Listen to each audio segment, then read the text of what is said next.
mañana a ir a la palabra inmediatamente. Vamos a tomar el tiempo que hemos sacado, ¿no? Con mucho esfuerzo, pero yo pensaba en lo que dice el apóstol Pablo.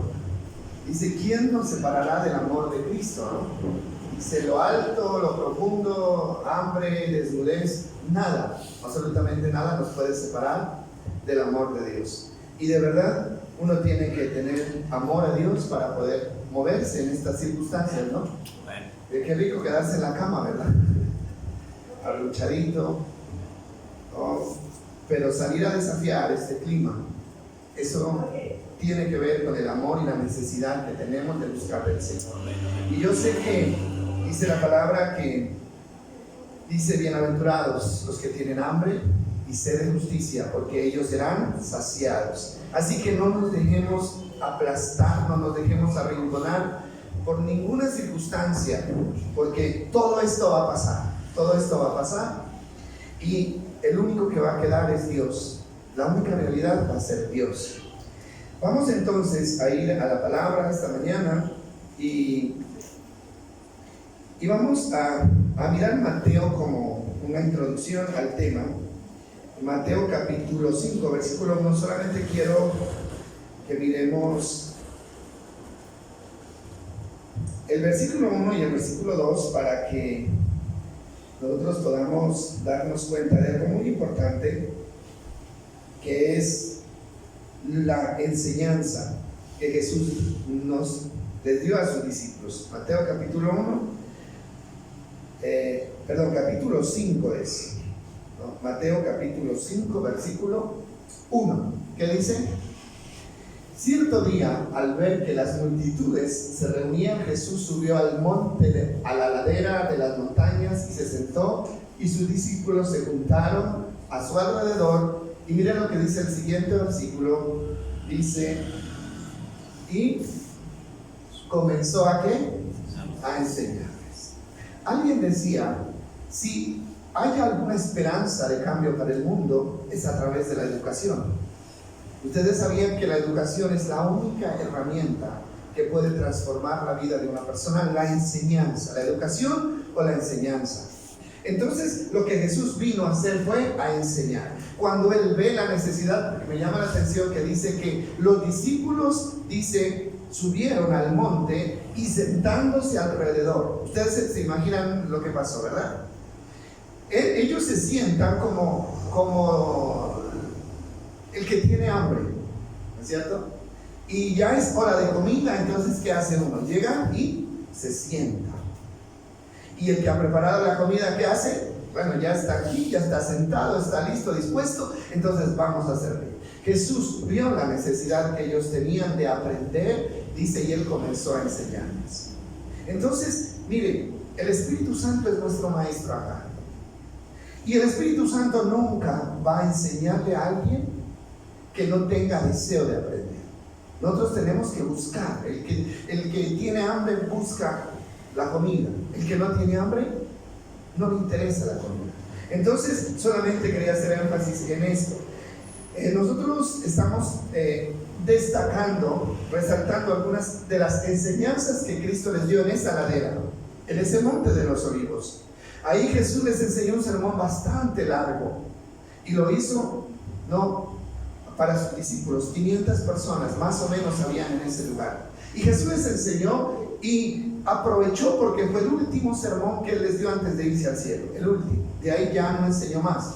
Aprovechó ese tiempo al máximo para enseñarles lo más importante. Es lo mismo que sucede cuando uno se va a ir. Un ser humano se va. Las últimas recomendaciones que hace son las más importantes. Entonces, eso hizo Jesús. Y nosotros, el domingo anterior, hablábamos acerca de Jesús y la ley. ¿Lo recuerdan? Bueno, quiero ponerlos en contexto del tema. Y lo que aprendimos el domingo fue que Jesús no vino a invalidar la ley. Dice: yo no he venido a abrogar la ley, sino a cumplirla. Ahora, los fariseos pensaban que Jesús había venido a echar por tierra los mandamientos de Dios, pero realmente lo que había en ese tiempo no eran mandamientos de Dios, sino tradiciones y costumbres que los líderes habían inventado y les habían hecho creer al pueblo que eran mandamientos de Dios. Jesús viene a atacar esos conceptos humanos, nunca ataca el mandamiento de Dios. Y también aprendimos que lo que Jesús vino a hacer fue a enderezar el camino. ¿Recuerdan eso? Juan dice: Jesús vino a enderezar el camino, a allanar los montes y los valles para hacer sendas derechas. Una persona que no esté dispuesta a enderezar su camino nunca verá la salvación, nunca. Hay que estar dispuestos ¿a qué? A enderezar el camino a la luz de la palabra de nuestro Dios. Hoy vamos a continuar con el segundo punto acerca de la ley, y el segundo punto tiene que ver para qué sirve la ley. Cuando ustedes leen la Biblia, en el Antiguo Testamento sobre todo y en el Nuevo también, encuentran esa palabra, la ley, la ley, la ley, la ley, la ley, ley de Moisés, la ley del amor. Entonces nosotros tenemos que entender qué es la ley. La ley no es una ordenanza que se tiene que cumplir sí o sí. Una ley no es opcional. ¿Se dan cuenta ustedes de eso, verdad? Esto es ley, y cuando se dice que es ley, a nosotros no nos queda más que cumplirla, y si no la cumplimos viene una sanción. Entonces, ¿para qué sirvió la ley de Moisés? Vamos a mirar Romanos capítulo 7, versículo 7. Romanos capítulo 7, versículo 7. Tengan en mente esa pregunta: ¿para qué sirve la ley? Dice así, ya lo tienen, ¿no? Ahora bien, ¿acaso sugiero que la ley de Dios es pecaminosa? De ninguna manera. De hecho, fue la ley la que mostró mi pecado. Yo nunca hubiera sabido que codiciar era malo si la ley no dijera: no codiciarás. ¿Para qué sirve la ley entonces? Para mostrar el pecado. Eso es muy interesante. La ley, ¿no?, nos hizo conscientes del pecado. Es así de sencillo. Pero hay una cosa importante aquí, es que a pesar de que la ley nos hizo conscientes del pecado, la ley no ofrecía solución para el problema del pecado. Nunca ofreció la solución. La ley simplemente se limitó ¿a qué? A mostrar el pecado, a identificar el pecado y a castigar el pecado. Pero la ley no ofrecía solución. Por eso el pueblo de Israel quedó en un conflicto muy grande. ¿Qué conflicto? Ellos sabían que estaban haciendo mal, pero no podían dejar de hacerlo. No podían dejar de hacerlo. Entonces, eso es lo que dice el versículo 14 y 15 de Romanos capítulo 7. Vamos a leerlo un momentico, versículo 14 y 15. Está hablando Pablo de una experiencia personal. Tengan cuidado, tengan en cuenta esto. Pablo habla de una experiencia personal. Dice así: por lo tanto, el problema no es con la ley, porque la ley es buena y espiritual. El problema está en mí, porque soy demasiado humano y soy un esclavo del pecado. La ley existía, era ley. Ellos sabían que tenían que obedecerla, pero Pablo, ¿qué dice? Hay un problema y es que no puedo obedecer la ley. Pero el problema no es de la ley. El problema está, ¿dónde? En mí. El problema somos ¿quiénes? Nosotros. Mire, a la gente, ya lo habíamos dicho, ¿no? A los seres humanos nunca nos han gustado las leyes. O sea, ¿a usted le gusta la ley? ¿A quién le gusta la ley? A nadie. ¿Sabe por qué no nos gusta la ley? Porque naturalmente nosotros queremos vivir libres y hacer lo que a nosotros nos plazca. ¿Y qué hace la ley? La ley nos encarrila. La ley nos marca las pautas y el camino por donde debemos seguir. Nadie quiere la ley. Mire, los niños desde pequeñitos, ¿se han dado cuenta ustedes de eso? Los niños pequeñitos, mire, no aprenden a hablar y ellos ya quieren hacer lo que ellos quieren. ¿Cierto que sí? Por eso el papá no puede soltar o la mamá al niño de la mano. ¿Por qué? Porque el niño sale ¿qué? Corriendo, y con eso está diciendo: yo quiero ir por donde yo quiero y a donde yo quiero. ¿Y qué hace el papá como ley, o la mamá? Lo agarra fuerte, ¿cierto? Porque si usted va por la calle con su niño pequeño y lo suelta, ¿qué va a pasar? Seguramente va a salir corriendo sin tener en cuenta que viene un carro y se lo lleva. Pero eso muestra dos cosas. Los seres humanos, hasta cierto momento de la vida, necesitamos que haya ley. ¿Por qué? Porque si no hay ley, entonces nuestra vida, nuestra integridad está corriendo peligro. Pero la ley no es buena, no es agradable. Entonces el apóstol Pablo dice en el versículo 15, dice: realmente no me entiendo a mí mismo, porque quiero hacer lo que es correcto, pero no lo hago. En cambio, lo que odio, lo que aborrezco, eso es lo que hago. ¿A usted no le ha pasado? Yo creo que a todos nos ha pasado. Bueno, Dios nos habla a través de su palabra y nos dice, voy a poner solamente un ejemplo, nos dice: no murmuren los unos de los otros. Eso es ley.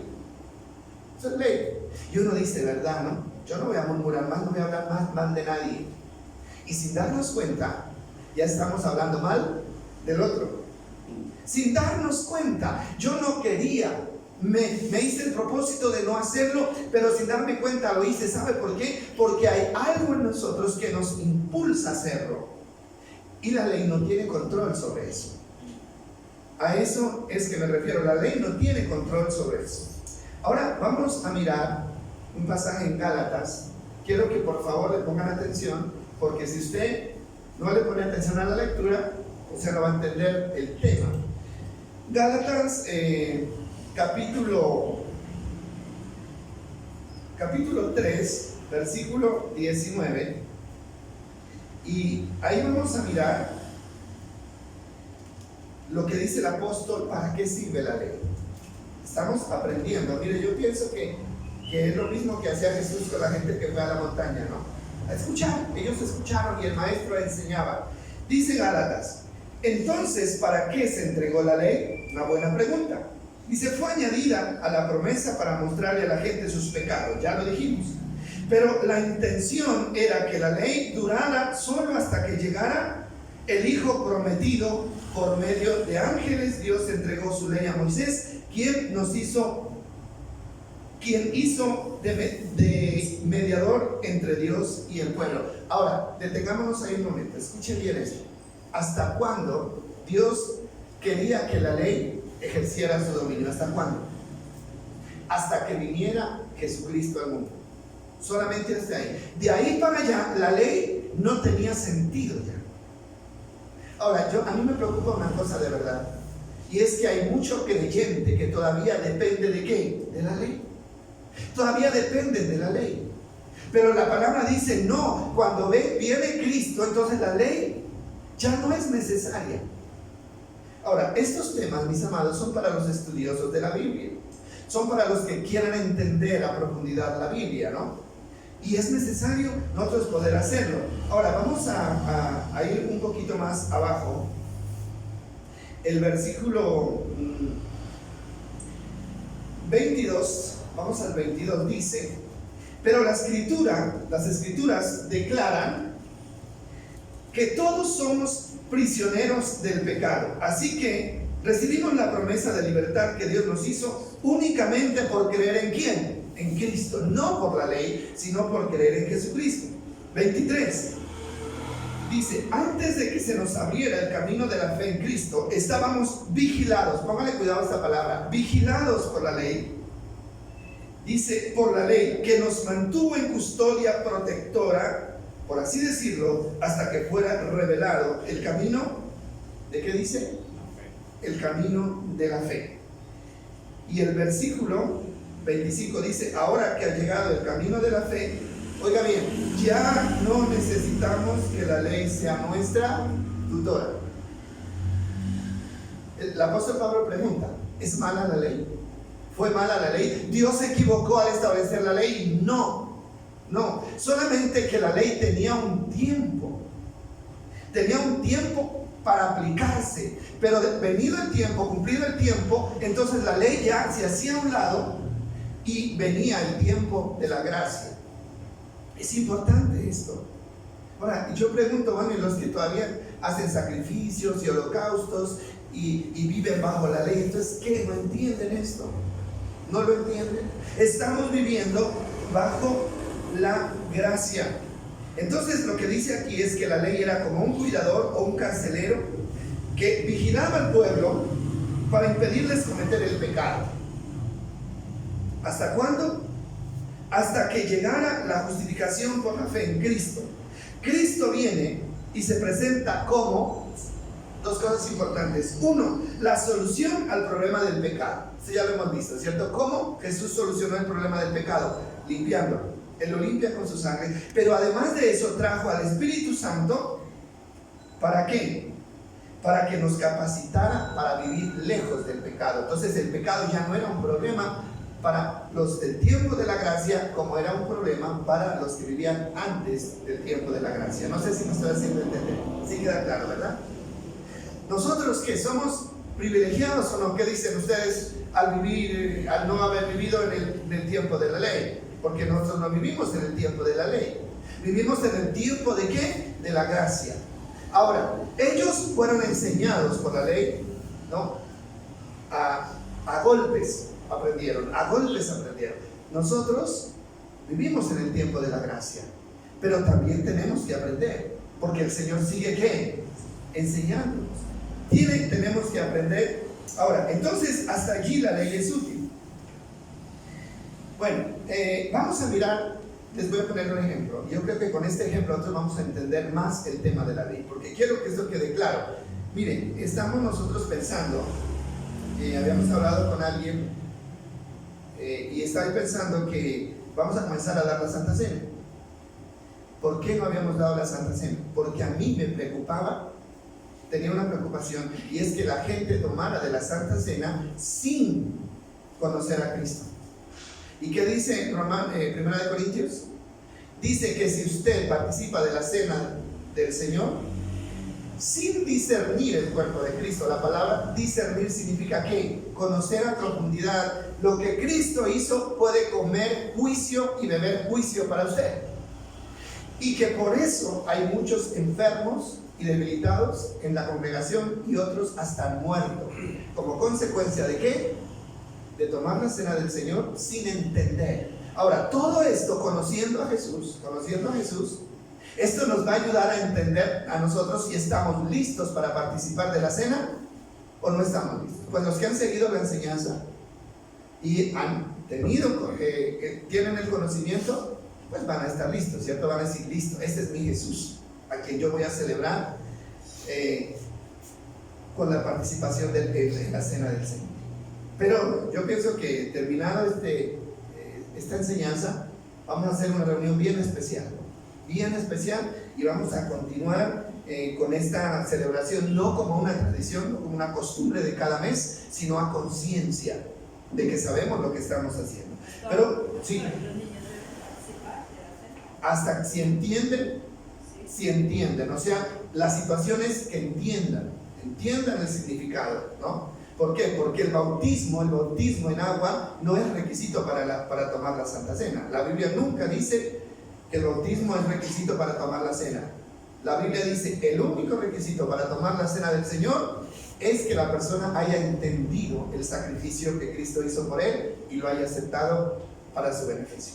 Entonces, eso es lo que tenemos que entender. Ahora, ¿cómo podemos relacionar esto de la ley con lo que sucede con la responsabilidad de los padres para con los hijos? Mire que el texto habla de qué? Habla de que la ley es la tutora, ¿no? Tutora. ¿Qué es un tutor?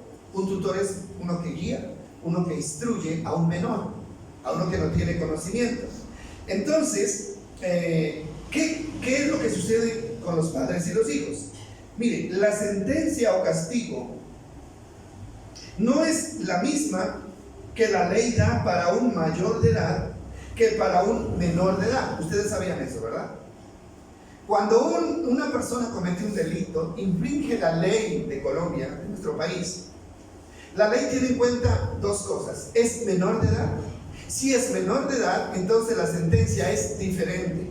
No va a un reclusorio para mayores, va a un reclusorio para menores. Y la sentencia es menor. Pero además de eso, una segunda cosa es que los padres también son involucrados, ¿no?, en el proceso disciplinario. En otras palabras, la ley hace responsables a quienes, a los padres de los actos de los menores, ¿sí? Ustedes sabían eso, ¿verdad? Si un menor de edad se quema manipulando la pólvora, ¿a quién meten a la cárcel? A los padres. Ustedes sabían que la ley sancionó ese artículo. No meten a la cárcel al niño, meten a la cárcel ¿a quién? Al padre. Entonces eso es importante tenerlo en cuenta. Ahora, ¿hasta cuándo un padre es responsable de los actos de sus hijos? Hasta que cumpla la mayoría de edad o se emancipe. Y aquí en Colombia es a los 18 años. Cuando el muchacho ya tiene cédula, entonces ya es emancipado, y eso significa que salió de la responsabilidad de los padres y que a partir de ese momento ese muchacho o esa muchacha es responsable de sus propios actos, tiene que dar cuenta de sus actos. Y cuando un mayor de edad comete un delito, ya no van a llamar a los papás. No hay necesidad de que lo llamen. ¿Por qué? Porque ese niño ese muchacho tiene la capacidad de responder por sus propios actos. ¿Entendemos ahora lo que significa la ley? La ley estuvo allí ¿hasta cuándo? Hasta que vino Cristo, ¿no? Es más o menos el periodo, fue la tutora. La ley enseñó, la ley también disciplinó, la ley vigiló. Pero cuando vino Cristo, entonces la ley dice, yo ya cumplí. De ahora para adelante, ustedes van a seguir otro proceso. Y ese es el proceso en el que nosotros vivimos. Más adelante vamos a ampliar un poquito más este concepto. Entonces, miren lo que dice Ezequiel 18:20. Ezequiel capítulo 18, versículo 20, es muy importante lo que dice acá. Para los papás, ¿no? Que creemos que somos seguimos siendo responsables de los hijos toda la vida. Quítese esa carga de encima ya. Usted no va a ser responsable de sus hijos toda la vida. Hasta cierto punto usted va a ser responsable, pero de cierto punto en adelante usted queda libre. ¿Qué dice? La persona que peque es esa la que muere. El hijo no será castigado por los pecados del padre, ni el padre será castigado por el pecado de los hijos. Los justos serán recompensados por su propia conducta recta, y las personas perversas serán castigadas por su propia perversidad. ¿No le parece que eso nos aliviana un poquito a nosotros como padres? ¿Qué dicen ustedes como padres? Nos aliviana un poquito, ¿verdad? ¿Por qué razón? Porque nosotros pensamos que Dios nos la va a cobrar a nosotros, ¿no? Por nuestros hijos. Ahora, aclaro una cosa. ¿De cuándo nosotros dejamos de ser responsables espiritualmente de nuestros hijos? Cuando ellos ya son mayores. Usted es responsable de sus hijos delante de Dios, delante de la sociedad, delante de usted mismo, hasta que ellos cumplan su mayoría de edad. Ahí usted es responsable delante de Dios. Y es responsable de lo emocional, es responsable de lo afectivo, es responsable de lo espiritual, es responsable de lo físico también. Pero cuando ellos cumplen su mayoría de edad, usted ya no responde por ellos. Dice clara la Biblia, usted no dará cuenta del pecado de sus hijos. Entonces, ¿por qué vivimos siempre con miedo por el pecado de nuestros que están cometiendo nuestros hijos? Como si nosotros fuéramos los responsables. ¿Por qué? Tenemos que aprender a quitarnos esas cargas de encima. Porque a veces nosotros, los padres, nos enfermamos y hasta nos morimos antes de tiempo. ¿Por qué? Porque siempre estamos echándonos encima ¿qué? La carga y la responsabilidad de nuestros hijos. Ahora, hay que entender también una cosa, que nosotros, tenemos que hacer tres cosas que es muy importante para que nosotros podamos librarnos de esa responsabilidad. ¿Cuál es? Ahora vamos a aprender cuáles son. Y yo quiero que hagamos un paréntesis aquí y miremos la realidad de lo que está pasando con las familias hoy en día, sobre todo con los padres y los hijos. Aquí hay padres, hay abuelos, hay hijos también, pero más padres que hijos.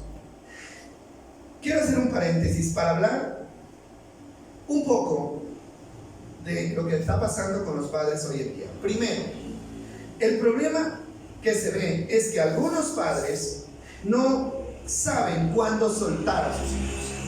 no sabe cuándo soltar a sus hijos. Y nosotros tenemos que saber cuándo tenemos que soltar a nuestros hijos. ¿Cuándo?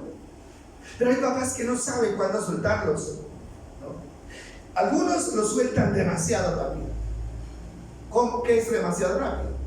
Sin haberles enseñado, sin haber completado el proceso de enseñanza. Los sueltan.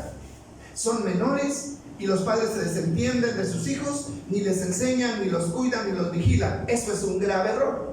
No se puede hacer. Eso es una irresponsabilidad. Que los hijos anden por ahí sueltos, menores, haciendo y deshaciendo, eso es un grave error que Dios le va a cobrar. ¿A quiénes? A los padres. Y que la sociedad también le va a cobrar a los padres. Entonces, ese puede ser un problema. Tenemos que cumplir el proceso. ¿Y cuál es el proceso que tenemos que cumplir? Son 3 pasos en el proceso. 1, enseñar. 2, vigilar. Y 3, disciplinar. Grave es eso. El primer paso es enseñe. Segundo paso, vigile. Y tercer paso, discipline. ¿A quiénes? No a los viejos, sino a quiénes? A los menores. Porque a los viejos ya no se los puede ni corregir, ni enseñar, ni nada. Y para mí ese adagio popular que dice que árbol que crece torcido, ya nadie lo... Eso es verdad. Eso es verdad, solo Dios, ¿no? Estoy hablando de las fuerzas humanas. Entonces, este proceso es muy importante. Ahora, ¿para qué? La enseñanza es muy importante.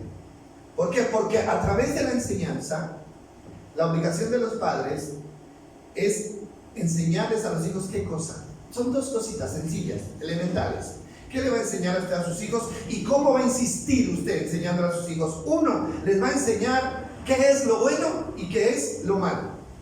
Eso les va a enseñar. No es nada complicado. Usted no tiene que tener un título de educador para poderles enseñar a sus hijos qué es lo bueno y qué es lo malo. Segundo, cuáles son las consecuencias de hacer lo bueno y hacer lo malo. Eso es todo lo que hay que hacer. Ahora sí, una aclaración aquí. La enseñanza que usted le va a dar a los hijos tiene que ser una enseñanza basada ¿en qué? En la palabra de Dios. Usted le va a enseñar a sus hijos qué es lo malo, pero consultándolo ¿con quién? Con la palabra de Dios. Y usted le va a enseñar a sus hijos cuáles son las consecuencias de hacer lo bueno, teniendo en cuenta la palabra. ¿Por qué le digo esto? Porque en el mundo hay muchos conceptos hoy. ¿Se han dado cuenta ustedes de eso, verdad? El mundo ya ni siquiera sabe qué es lo bueno y qué es lo malo. Isaías dice que a lo bueno le llaman malo y a lo malo le llaman bueno. Entonces, si usted toma como base de enseñanza para sus hijos el concepto del sistema mundano, entonces unos van a tener un concepto de una cosa y otros van a tener otro concepto. Ayer hacíamos mención de una cosa y es de lo que han hablado en estos días acerca del aborto. ¿Sí? Despenalizaron el aborto aquí en Colombia y esa ley ya está sancionada. Ustedes me imagino que lo escucharon, ¿verdad? Y a mí me parece tan doloroso y tan grave lo que están haciendo. ¿Por qué? Bueno, primero, porque el tiempo para que una mujer pueda abortar y no es penalizada por la ley es hasta las ¿cuántas? 25 semanas, ¿no? O 24 semanas. ¿Cuántos meses tiene ya el bebé? Casi 5 meses, ¿no? 5 meses y algo. Casi 6 meses. Entonces la ley dice, si el embarazo no ha pasado de 6 meses, pongámoslo así, entonces lo puede abortar y no es un delito. Así dice la ley de Colombia. ¿Y qué hicieron los que estaban reclamando el aborto? Hicieron fiesta, ¿no? Y me llama la atención que más eran mujeres. ¿Se vieron si eran mujeres que eran más mujeres? Yo digo, ¿cómo es posible que las mujeres hayan perdido la conciencia de lo que significa ser madres?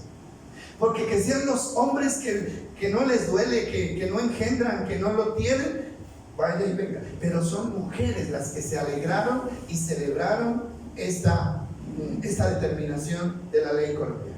Ahora, si usted se fija o se basa en la ley de Colombia para enseñarle a sus hijos, entonces le podría enseñar ¿de qué? A su hija le podría enseñar que puede abortar. Pero cuando usted mira la Biblia habla del asesinato y lo condena. Y el asesinato es quitarle la vida, el ser a alguien que ya tiene vida. No importa los meses, no importa los días. Si algo tiene vida y usted se la corta, usted es un asesino. Eso es lo que enseña la Biblia. Y dice que ningún homicida entrará en el reino de los cielos. Entonces, ¿se dan cuenta ustedes la importancia de que cuando les enseñemos a nuestros hijos, hagamos a un lado esos conceptos de la gente que no tiene temor de Dios y apliquemos los conceptos que están en la Biblia? Primero, enseñamos con la Biblia en la mano. Segundo, ¿qué es lo que tenemos que hacer? Vigilar. El padre debe vigilar. ¿Para qué vigila? Para ver si los hijos están haciendo lo que les enseñamos o no. Para eso es necesario vigilar. Mire, no sirve de nada que usted enseñe y que no vigile. Porque usted nunca va a saber si esos hijos aprendieron, si entendieron o no. No va a saber. Es que yo les enseñé, y a veces decimos eso. Yo no entiendo por qué los hijos se me desviaron. Es que yo les enseñé. Hizo una parte, pero no completó el proceso, y eso no sirve. ¿Qué es vigilar? A ver, tener en cuenta, ¿están haciendo o no están haciendo? Ahora, y viene la tercera parte, que es la disciplina. ¿Para qué sirve la disciplina? Si usted se da cuenta de que sus hijos no están haciendo lo que les enseñó, entonces tiene que corregirlos. Tiene que tomarlos del camino equivocado y sembrarlos de nuevo en el camino correcto. Pase lo que pase, gústeles o no les guste, lloren o hagan berrinche, tiene que ponerlos en el camino. Tres cosas, no se les olvide. Primero, enseñar con la Biblia como base. Segundo, tienen que vigilar. Y tercero, tienen que disciplinar. Ahora, si ellos van correctamente, felicítelos, premielos. Pero si se salieron del camino, no los dejen. Que vayan por donde ellos quieran, no los dejen. Porque es un grave problema hacerlo. Entonces, mis amados, hay que disciplinar. Es una responsabilidad de los padres disciplinar. Ahora, ¿por qué no se disciplina y no se corrige a los padres? ¿Por qué no se corrige? ¿Sabe por qué no se corrige? Porque hay un concepto equivocado del amor. Hay un concepto equivocado. Y se piensa que querer a un hijo es permitirle hacer lo que él quiera. Eso no es amor. Este es un sentimiento equivocado. Es que yo quiero a mi hijo.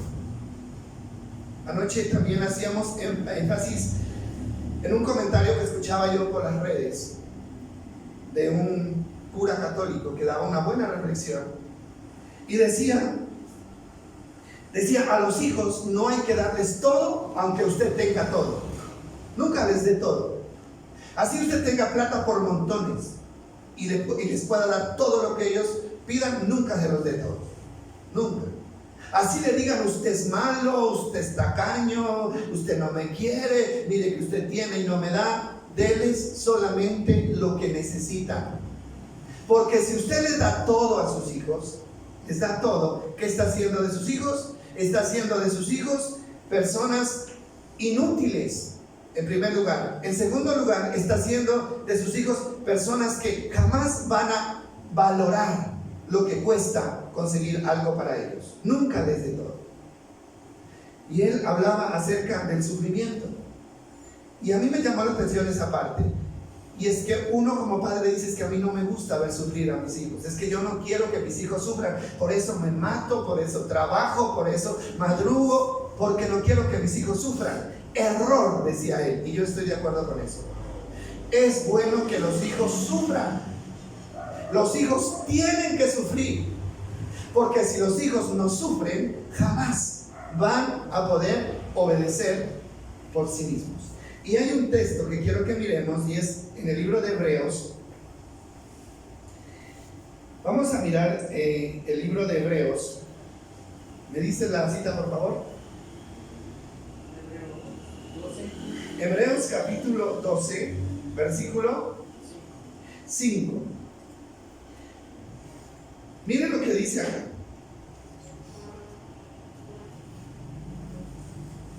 Este es uno acerca de la disciplina, ¿no? Hay otro de Hebreos, ¿verdad? Ahora lo miramos. Dice, ¿acaso olvidaron las palabras de aliento con que Dios les habló a ustedes como hijos? Él dijo, hijo mío, no tomes a la ligera la disciplina del Señor y no te des por vencido cuando te corrija. ¿Eso qué significa? Dios, ¿qué hace? Nos corrige, pero que la disciplina no es agradable. Y por eso la gente le saca el cuerpo a la disciplina sin saber que al sacarle el cuerpo a la disciplina estamos nosotros dañando nuestra vida. Mire, un padre no corrige a sus hijos porque quiere corregirlos, porque le gusta corregirlos, los corrige porque sabe que es la única manera de conducirlos bien. El 6 dice, pues el Señor disciplina a los que ama y castiga a todos los que recibe, como dice, como hijos. Ahora, si usted no quiere ser disciplinado, entonces no se convierte en un hijo de Dios, porque es irremediable. Cuando usted se declara un hijo de Dios, entonces le está dando el derecho a él de ¿qué? De disciplinarlo. Así como los padres tenemos derecho a disciplinar a nuestros hijos. Y aunque la ley mal establecida, otra vez aquí en Colombia, mal establecida, mal enfocada, dice que los padres no pueden disciplinar a los hijos, la Biblia dice que sí. Así que esas leyes hay que hacer que, oídos sordos, no se puede maltratar a los hijos, pero sí se puede ¿qué? Y se debe disciplinarlos. El Señor nos disciplina a nosotros y nosotros tenemos que disciplinar ¿a quiénes? A nuestros hijos. Esa es la responsabilidad. ¿Cuál es la otra cita? ¿Hebreos qué? Sí. Hebreos 5. Vamos a mirar el capítulo 5. Miren, me llama la atención este versículo. Hebreos 5, 8 y 9. Miren lo que dice. Hablando de Jesucristo, póngale cuidado a esto. Me encanta este texto. Dice, aunque Él era hijo de Dios, Jesús aprendió obediencia por las cosas que sufrió. Entonces, ¿sirve el sufrimiento o no sirve? ¿Para qué sirve el sufrimiento? Para aprender a obedecer. Una persona que no sufra jamás aprenderá a obedecer. Un dicho antiguo de los antiguos decía, son los tropezones los que nos hacen levantar los pies. Y eso es una gran realidad. Mira lo que dice el 9. De ese modo, Dios lo hizo apto para ser sumo sacerdote perfecto, y Jesús llegó a ser la fuente de salvación eterna para todos los que le obedecen. Qué bonito esto. ¿A través de qué Jesús se convierte en el Salvador? Jesús adquiere ese premio de honor de sumo sacerdote. ¿A través de qué? Sufrimiento.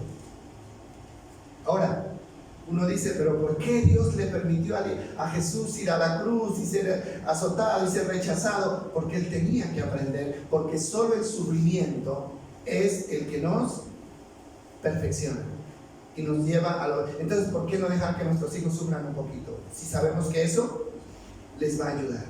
¿Saben? Se hablaba de la comida, ¿no? La comida. Hay que darles a los niños comida sana. Que aprendan a comer vegetales, que aprendan a comer ensalada, que aprendan a comer comidas saludables. Ahora sí, usted les sirve los vegetales, la comida saludable, ellos no comen, la dejan ahí, ¿cierto? ¿Qué hace usted? Pobrecito mi hijo, es que me da un pesar que se quede sin comer, pobrecito, me da pesar de que sufra. Entonces venga la salchicha, venga el huevo frito y venga esto. ¿Qué está haciendo usted? Un grave error está cometiendo, porque no lo está dejando ¿qué? Sufrir. Y como no lo deja sufrir, él nunca va a aprender a comer sano. Tiene que dejarlo sufrir. Mire, yo le aseguro que en el momento en que ya, ¿no?, tenga hambre, que el cuerpo le esté pidiendo, ese niño va y se come la lechuga, se come el repollo y se come la cebolla.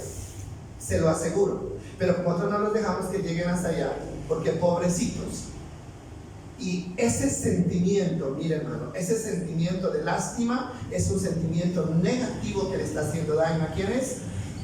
A nuestros hijos, ¿sí? Mándeme para tal parte. Nosotros sabemos que no los debemos mandar. Yo quiero ir y llora. Y es que yo no lo quiero ver llorar, es que a mí me duele verlo llorar. Déjelo que llore, tiene que llorar. Entonces vaya, mi hijito, no se preocupe un ratico. Pero aquí está a las 9, llega a las 12. No pasa nada. No hay disciplina, no hay corrección, no hay normas. Entonces la próxima llega a la 1 y la próxima llega al otro día. ¿Y quién sufre? Nosotros como padres. Mire, el desorden en el que viven nuestros hijos es culpa de nosotros, papás. Reconozcámoslo. Si estamos derramando lágrimas, es culpa de nosotros, porque nosotros somos permisivos con nuestros hijos. ¿Por qué? Porque estamos mal enfocados en la cuestión del amor. Ese no es amor. Ese no es amor. Entonces, eso es lo que nos enseña, ¿no?, esta parte. Ahora, una segunda cosa que quiero que miremos aquí es lo siguiente.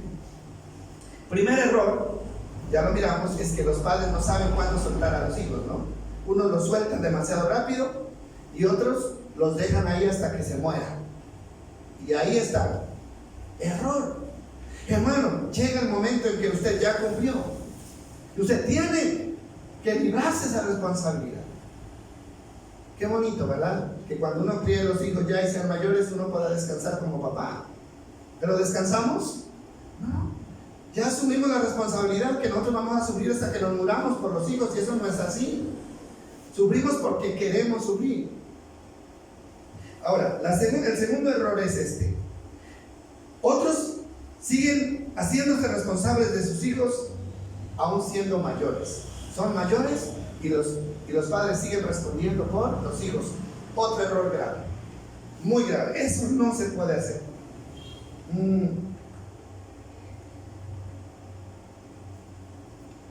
Los hijos mayores deben aprender a solucionar sus propios problemas. Deben aprender a hacerlo. Ahora, pero si nosotros se los solucionamos todos, ¿cuándo van a aprender? ¿Cuándo se van a hacer cargo de manejar sus vidas? Jamás. Y aquí tengo unos ejemplos, solamente unos ejemplos de lo que no se debe hacer. Primero, miren, un hijo que se mete en una deuda por un vicio, estoy hablando de un vicio, de trago, de lo que sea, de droga, bueno, de lo que sea, y los padres van y se la pagan. Error garrafal. Nunca le paguen a sus hijos deudas de juego, deudas de vicio. Nunca se las paguen.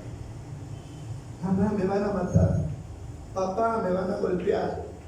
No, es que yo no quiero que golpeen a mi hijo, porque entonces tenga, va y se la paga. Que lo golpeen. Que le den una muela. Es la única manera que va a aprender. Pero si usted le paga la deuda, entonces va y vuelve y se mete para que usted vuelva y se la pague, porque no está sufriendo. Él no está sufriendo. El único sufrimiento es ir y manipular al papá y manipular a la mamá y decir: papito, usted me tiene que ayudar porque estoy en peligro. No pasa nada. No pasa nada, ¿sí? Tiene que aprender. Duro, ¿verdad? Pero la ley hacía eso, ¿o no? La ley hacía eso. El que la hacía, ¿qué? La pagaba. ¿Quién lo mandó? Nadie lo mandó. Así que usted verá cómo solucione. Vaya y busque antes de que cumpla la amenaza. Busque usted, así como pudo meterse a la deuda por el vicio, usted también puede buscar y solucionar. Hermano, esto es muy importante para poder criar hijos responsables. Un segundo ejemplo: una mujer que se embaraza y luego le lleva el hijo a los papás y ella se desentiende del hijo. ¿Qué dicen ustedes? ¿Qué hacen los papás? Venga, mijita, tráigalo para acá porque yo soy su mamá, porque yo soy su papá y porque usted es mi hija. Venga, se lo crío. Eso no se debe hacer, jamás.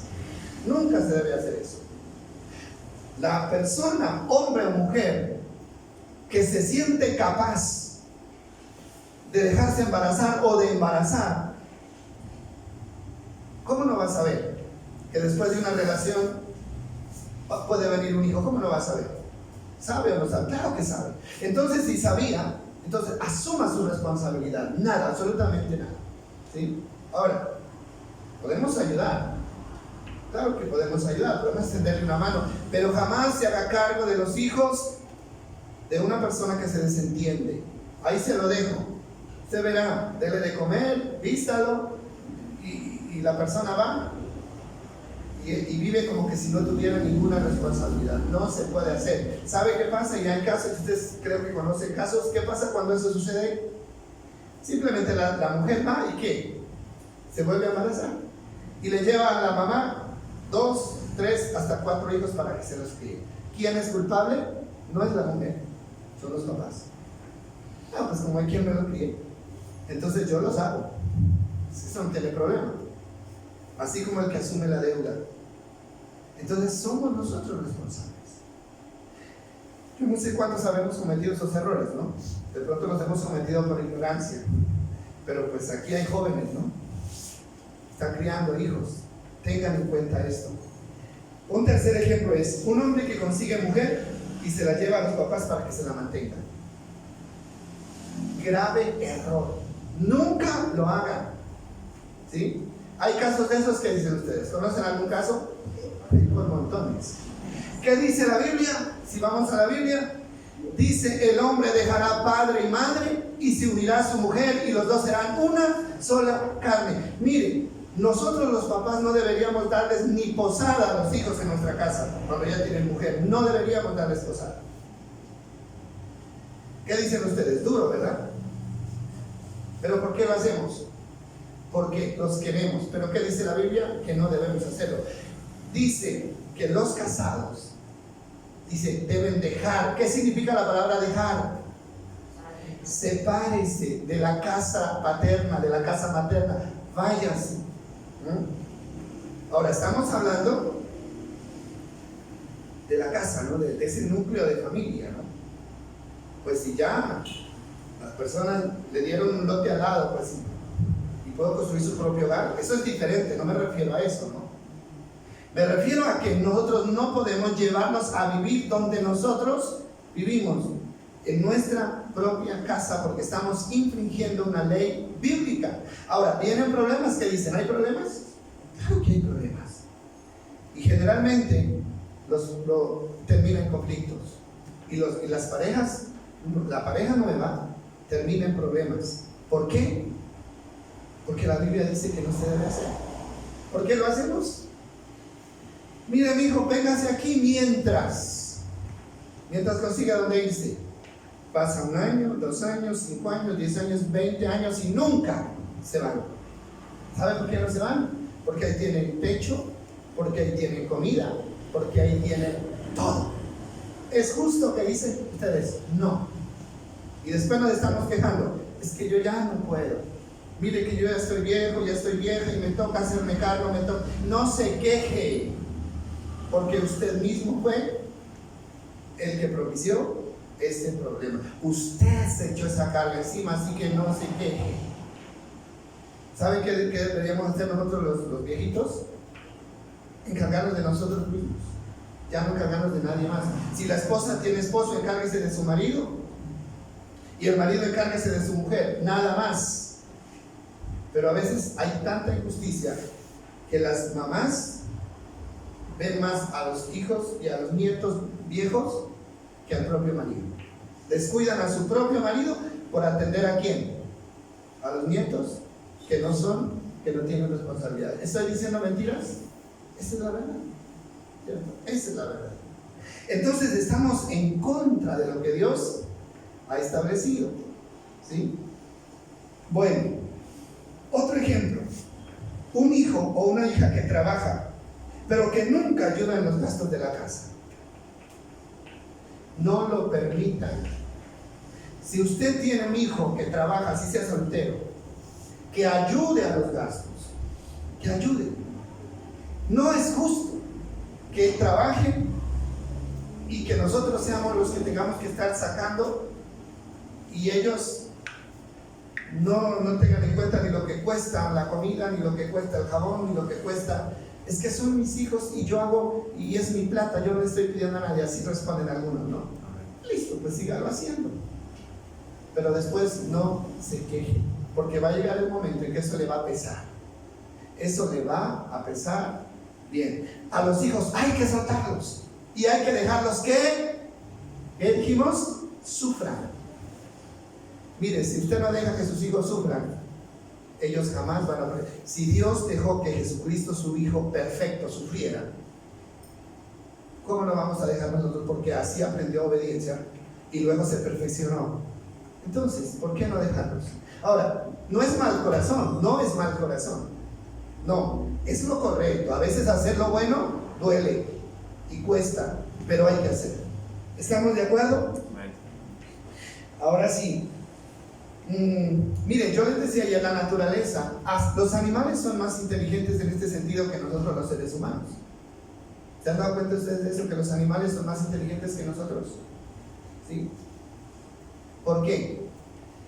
Miren las gallinas, ¿no? Es un ejemplo que todos conocemos. Las gallinas, cuando tienen a los pollitos, apenas nacen, ellas se ponen a la tarea de enseñarles a buscar comida. O sea, ¿sí han visto, verdad? Sacan el gusanito y ¿qué hacen? Se lo acercan al pollito, pero no se lo dejan comer. Se lo quitan y después se lo vuelven a poner. ¿Para qué hacen eso? ¿Ustedes sabían para qué hacen eso las gallinas? Les están enseñando a los pollitos cómo se consigue la comida, ¿cierto? Muchas veces yo he visto, ¿no? La gallina saca el gusano, se lo hace ver y va y se lo come ella. ¿Sí han visto ustedes? Se lo come ella, no se lo deja comer. ¿Por qué? ¿Qué le está enseñando? Mire, la comida cuesta, mijito. Si usted quiere comer, así como yo, entonces busque. No solamente abra el pico, sino que raspe y busque y encontrará la comida. Después de un tiempo, ¿qué hacen las gallinas? Cuando los pollitos ya están maltones, como decimos nosotros, ¿qué hacen las gallinas? Comienzan a picotear a los pollitos. Esos pollos quisieran estar ahí debajo de las alas hasta viejos, ¿no? Y las buscan y las siguen y chillan los pollitos detrás de las mamás, y las mamás lo que hacen es picotearlos. ¡Qué gallina tan mala!, ¿no? Dice uno, ¿no? ¡Qué gallina tan mala! Como pica. No es mala, está haciendo lo correcto, porque si esa gallina no picoteara al pollo para que el pollo se independice, entonces ¿qué pasaría con esa ave? ¿Qué pasaría? Se moriría de hambre. ¿Por qué? Porque la gallina ya va a tener otra camada y ya se va a hacer cargo de los que vienen. Mire la naturaleza como es de sabia, pero nosotros no. Nosotros ahí los tenemos debajo de las alas. El niño, y tiene 40 años. Es que es la niña de 30 años. ¿Qué niño? No es niño, no es niña. Es un adulto que tiene que hacerse cargo ¿de qué? De su vida. Y las águilas, ¿sí han visto las águilas? Lo que hacen, eso es peor todavía. Ellas construyen los nidos en las partes más altas. Y cuando los polluelos ya están emplumados, entonces ellas comienzan a enseñarlos a qué. Y les enseñan cómo deben mover las alas. Y los pollos empiezan a mover las alas, pero no se quieren ir del nido. ¿Sabe qué hacen las águilas? Los empujan. Llega el momento en que los empujan al vacío. Para matarlos, no. Ya les enseñaron cómo se vuela. Así que o vuela o se estrella contra el mundo. Pero aquí no va a estar, en este nido no va a estar toda la vida. Mire usted, ¿por qué no aprender de estos ejemplos? Nosotros tenemos que aprender con sabiduría, ¿no? O sea, que nuestros sentimientos no sean de rechazo, que nuestros sentimientos no sean por hacerle mal. Yo no creo que nadie quiera hacerle mal a un hijo, pero hay que hacer esto. Qué pena de nuestros hijos, qué pena, pero ellos tienen que aprender. Estamos de acuerdo, ¿verdad? Tienen que aprender. Ahora sí, concluyendo, eso fue lo que Dios hizo con la ley. Así, sencillamente eso Dios hizo con la ley. Dios es un Padre perfecto. Por un tiempo nos dejó la ley. ¿Hasta cuándo? Hasta que vino Cristo. La ley nos enseñó a conocer lo bueno y lo malo. La ley vigiló, la ley vigilaba. Por eso los judíos, ellos se escondían, ¿no es cierto? Hacer lo malo se escondían. Pero como la ley vigilaba, entonces ¿qué hacía? Los sorprendía. Y cuando los sorprendían, ¿qué hacía?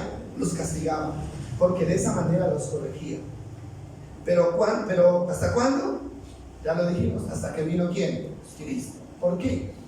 Porque cuando viene Cristo, entonces eso significa que ya se aprendió la lección, que ya la ley hizo lo que tenía que hacer y que los que aprendieron la lección ya tenían que empezar a caminar ¿qué? Solitos. ¿Sí? Eso fue. Entonces, a partir de allí, cada uno es responsable de sus actos. ¿Nosotros qué? Nosotros somos responsables de nuestros actos, ¿sí o no? ¿Por qué? Bueno, porque estamos en el tiempo de la gracia y la ley ya no está allí para castigarnos. Nosotros no tenemos miedo de que si cometemos adulterio nos vayan a matar a pedradas. Ya no. ¿Por qué? Porque la ley no nos cobija, ¿no? Nosotros no tenemos miedo de que si matamos a alguien, alguien nos mata, o que si le sacamos un ojo a alguien, la ley va y nos saca a nosotros un ojo. No tenemos eso. ¿Por qué? Porque ya somos independientes, ya somos responsables. Ahora sí, pero hay una cosa, y es que el castigo está reservado no para el cuerpo, como en el tiempo de la ley, sino para el alma. Usted puede hacer lo que quiera, pero llegará un día que tendrá que dar cuenta y la reprensión vendrá de parte de Dios. Miren lo que dice Mateo 5, 27. Mateo 5, 27 dice así.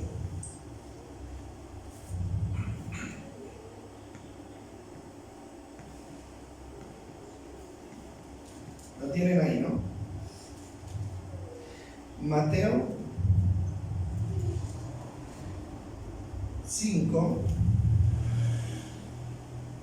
sea, estoy leyendo acá porque me queda un poco incómodo darme la vuelta hacia allá. Mateo 5:27 dice: ¿has oído el mandamiento que dice? ¿Qué dice? No cometerás adulterio. ¿Qué decía? ¿Eso dónde lo decía? En la ley, y eso lo dicen los 10 mandamientos. No adulterarás. Pero yo digo que cualquiera que mira con pasión sexual a una mujer ya cometió adulterio con ella en el corazón. Por lo tanto, si tu ojo, incluso tu ojo bueno, te hace caer en pasiones sexuales, sácatelo y tíralo. Es preferible que pierdas una parte de tu cuerpo y que no todo tu cuerpo sea arrojado. ¿A dónde? Al infierno. Mire lo que dice acá. ¿Qué está diciendo acá? Está diciendo que, aunque el castigo ya no va a ser para el cuerpo, sino que el castigo va a ser ¿para qué? Para el alma, aunque ahí habla de cuerpo, pero habla de ese cuerpo ya transformado, ¿dónde? Del infierno. Y mire esto tan importante acá. ¿Qué está diciendo acá? Si tu ojo te va a llevar a cometer un acto de inmoralidad sexual, es mejor que saques tu ojo, que te quites tu ojo. ¿Por qué? Porque es preferible, te digo, dice el Señor, que es preferible vivir sin un ojo que teniendo 2 ojos ser echado ¿a dónde? Al infierno. Ahora, ¿por qué habla del ojo? En este caso particular de las tentaciones sexuales. Porque los deseos empiezan ¿por dónde? Por los ojos. Los deseos empiezan por los ojos. Entonces, está hablando dice de que no se debe, dice, codiciar. A ver, devuélvete un momento y miramos lo que dice el 27. Dice, no cometerás adulterio. El 28 dice, pero yo te digo que el que mira a una mujer con pasión sexual ya cometió adulterio en su corazón. La versión Reina Valera dice, el que mira a una mujer para codiciarla en su corazón ya adulteró con ella. Entonces hay un cambio. La ley castigaba el acto físico. Si lo encontraban en el acto del adulterio, entonces lo condenaban. Pero la ley no condenaba ¿qué? El deseo. Mientras que Jesús la pone más complicada y dice, ustedes tienen que eliminar el deseo para que se elimine el peligro de cometer el acto físico. No sé si me estoy haciendo entender. Ahora, les decía que los deseos entran ¿por dónde? Por los ojos. Ahora, cuando la Biblia dice que saca tu ojo, no quiere decir que lo hagamos literalmente, ¿no? No. ¿Qué está diciendo? Está diciendo, si hombre, usted hombre, le está llamando la atención a una mujer que vio en algún momento, en algún lugar, Entonces, si usted no quiere terminar cometiendo adulterio, entonces quite el ojo de esa mujer, quítelo, no la vuelva a mirar. Eso es lo que está diciendo acá. Ahí es cuando dice, saca tu ojo, o sea, quítalo del lugar. ¿Por qué? Porque es la realidad. Mire, estos actos, la mayoría de los crímenes sexuales, de homicidio, eso no se da de la noche a la mañana. Todos esos pecados son pecados que se van cocinando lentamente. Primero, el pecado entra por los ojos, luego se acomoda ¿dónde? En la mente, se convierte en un deseo, y luego ese deseo, si no se saca, termina convirtiéndose en un acto real. Entonces, esa es la verdad. Y anoche decíamos eso, decía, bueno, si de pronto el enemigo le puso ahí una persona, ¿no? Esa persona que usted se encuentra todos los días, que sale de su casa para el trabajo y siempre se le encuentra ahí, y ya comienza a haber una atracción. Entonces, ¿qué dice? Desvíe el camino. Así es sencillo. Desvíe. Si a usted no le puede decir a la persona, usted no se pare ahí, usted no salga al balcón, usted no, ella es libre de hacer lo que quiera. Usted tiene que tomar la decisión y desviar ¿qué? El camino. Córtese la mano, dice ahí, sáquese el ojo, pero no deje que ese deseo avance hasta que se convierta en un pecado que lo pueda llevar ¿a dónde? Al infierno. Y también las mujeres, ¿no? Porque no solamente los hombres desean a las mujeres también desean a los hombres. Eso es de parte y parte, ¿no? Entonces, tenemos que cuidar nuestros ojos. Y no solamente de la persona, de la vecina, o de la compañera de trabajo, o de la persona, no, aún de la televisión, aún de las redes sociales. ¿Por qué? Porque ahora es tan fácil meterse ¿dónde? En el internet, y allí está el aviso, ahí está la dirección, ahí está el teléfono, ¿no? Pero antes de la invitación y de la promoción está ¿qué? Está el atractivo visual. Entonces, mire lo que dice ahí. Entonces, ya concluyendo, nosotros en este momento, cuando estamos bajo la gracia, de pronto, mire, usted no importa dónde se congregue, no importa el tiempo que tenga de congregarse, no importa, usted sigue siendo libre. No importa si es evangélico o es cristiano, usted puede hacer lo que quiera y nadie tiene derecho ¿a qué? A obligarlo a hacer lo que usted no quiere. Usted puede hacer lo que sea, pero usted sigue siendo ¿qué? Libre, ¿no? Y si usted quiere hacerlo malo, nadie le puede decir que no. Y es más, usted puede robar y no pasa nada. Aquí, usted puede matar. Hay gente que mata y siguen frescos. Hermano, pero todo eso se está acumulando ¿para cuándo? Para el día del juicio. Eso se está acumulando para el día del juicio. Así que, aunque la ley de Moisés haya terminado, pero hay otra ley que es la que Cristo nos enseñó y esa ley sigue vigente, ¿sí? ¿Y cuál es la ley de Cristo? Gálatas dice que la ley de Cristo es la ley del amor. Dice que nosotros debemos aprender la ley de Cristo, que es amarnos los unos a los otros y llevar las cargas los unos de los otros. ¿Por qué? Porque si usted aprende la ley del amor de Cristo, usted se verá libre de cometer cualquier tipo de mal contra su prójimo. Como amamos, no vamos a dañar. Eso es lo que dicen los 10 mandamientos, ¿cierto? No cometerás adulterio, no matarás, no robarás, no codiciarás. ¿Y el otro cuál es? No deshonrarás a tu padre y a tu madre. 5 mandamientos que tienen que ver con las personas que nos rodean. Los otros 5 tienen que ver ¿con quién? Con Dios. Entonces, si usted ama, si en su corazón hay amor, usted nunca le va a hacer daño a su pareja, nunca. Ni le va a hacer daño a sus hijos, jamás. Ni le va a hacer daño a sus padres, nunca. Ni le va a hacer daño a sus vecinos, ni a sus compañeros, a nadie. Todo tiene que ver con el amor. Y el amor es la ley de Cristo. Recuerden, Jesús le preguntaron cuál es el primer y gran mandamiento de la ley, y él dijo: amarás al Señor tu Dios con todo tu corazón, con toda tu alma, con toda tu mente, y a tu prójimo como a ti mismo. El que ha hecho esto ha cumplido toda la ley. Así que seguimos bajo la ley. ¿Pero la ley de qué? Del amor. Esa es la interpretación. Conclusión, la ley enseñó, vigiló y disciplinó.